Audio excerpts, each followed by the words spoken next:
یہ چند روز پہلے جو ایک پنڈی اسٹیڈیم میں ڈرون کا اٹیک ہوا تھا، اس میں ان کا بیٹا شہید ہوا تھا، علی حیدر، اور اس کے ساتھ اس کے 2 کزن زخمی ہوئے تھے. ایک یہ زخمی ہوئے تھے، ایک ابھی اور ہے جو ہاسپٹل میں ایڈمٹ ہے.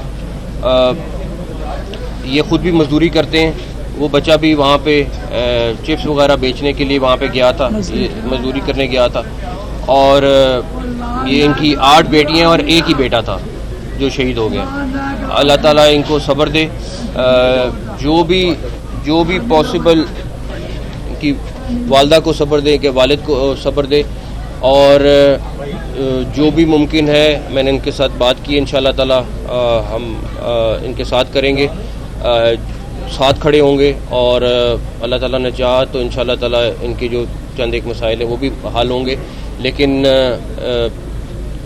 سب سے بڑی بات یہ ہے کہ اس بچے نے 20 سال کا بچہ، اس کو شہادت ملی ہے، لیکن ان کا سارا سہارا وہی بچہ تھا.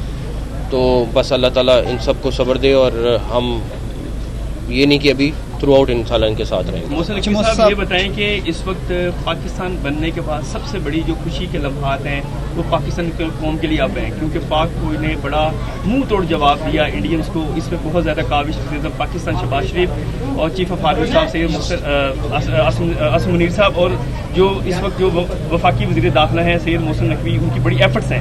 اب پوچھنا یہ تھا کہ کیا اب دوبارہ انڈین جو ہے وہ شرارت کر سکتے ہیں؟ دیکھیں، یہ جو بھی کامیابی ملی ان شہیدوں کی وجہ سے ملی، اور سب سے بڑی بات یہ ہے کہ چاہے یہاں پہ ہمارے لوگ شہید ہوئے ہیں یا ملک کے باقی حصوں میں شہید ہوئے ہیں، جنہوں نے اپنی قربانی دی اسی کی وجہ سے سارا کچھ ملا. اور دوسری بات یہ ہے کہ میرا خیال ہے اب انڈیا ایک دفعہ 100 دفعہ سوچے گا دوبارہ کسی طرح کا بھی ایڈونچر کرنے کے لیے. اچھا محسن صاحب یہ بتائیے گا کہ بھارت کو عبرت ناک شکست ملی ہے، لیکن اس کے باوجود بھارتی میڈیا جو ہے ان کا پروپیگنڈا پہلے دن سے لے کر آج تک چل رہا ہے پاکستان کے خلاف. اور دوسرا وہ خاص طور پر ٹرمپ کے حوالے سے، جنہوں نے حالانکہ ان کی معاونت کی، ان کے لیے رہنمائی کی، ان کو بھی وہ کہہ رہے ہیں کہ یعنی کہ ان کی احسان فرموشی کر رہے ہیں. تو اس پر آپ کیا کہیں گے؟ دیکھیں، اس دفعہ کیا جنگ اب صرف 3 حصوں میں نہیں ہوتی. نیوی، ایئر فورس، آرمی، یہ 3 نہیں رہ گئے. اب جنگ 5 حصوں میں ہوتی ہے. 3 یہ ڈپلومیٹک سائڈ ایک ہے، چوتھی اور 5ویں میڈیا.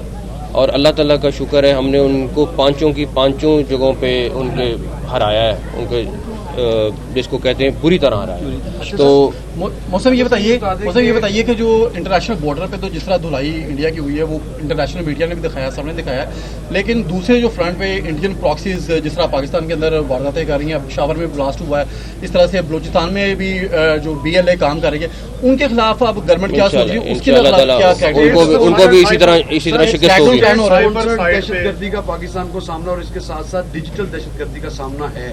ان خطرات سے نمٹنے کے لیے اب کیا اگلے دنوں میں آپ خود دیکھیں گے؟ آلریڈی ان کے پاؤں کھڑے ہیں، لیکن اگلے دنوں میں آپ اور دیکھیں گے. پلان ہو رہا ہے وہ آلریڈی ان کے پاؤں کھڑے ہوئے ہیں. PSL کے بارے میں انشاءاللہ آج شام تک، رات تک فیصلہ کر لیں گے انشاءاللہ. بتائیے، کیونکہ بھارت کی جانب سے یہ بھی کہا جا رہا ہے کہ اگر کوئی دہشت گردی ہوتی ہے بقول ان کے، تو پھر وہ پاکستان پہ حملہ کر سکتے ہیں. ہم لوگوں نے کسی بھی قسم کا جواب دینے کے، پہلی بات یہ کہ ہمارا کسی قسم کی کوئی دہشت گردی سے کوئی تعلق نہیں ہے. باقی جو انہوں نے جس طرح اس دفعہ ڈرامہ بنایا ہے، ڈرامہ بنانے میں تو ان کو کوئی نہیں، ان کو آپ کو پتہ ہے فلم انڈسٹری ان کی بڑی زبردست ہے. اچھا، تو نقوی صاحب کوئی امداد کا اعلان کر رہی ہے گورنمنٹ؟ کر دیں بس خاموشی سے کر ٹھیک ہے. کیا نام ہے آرام سے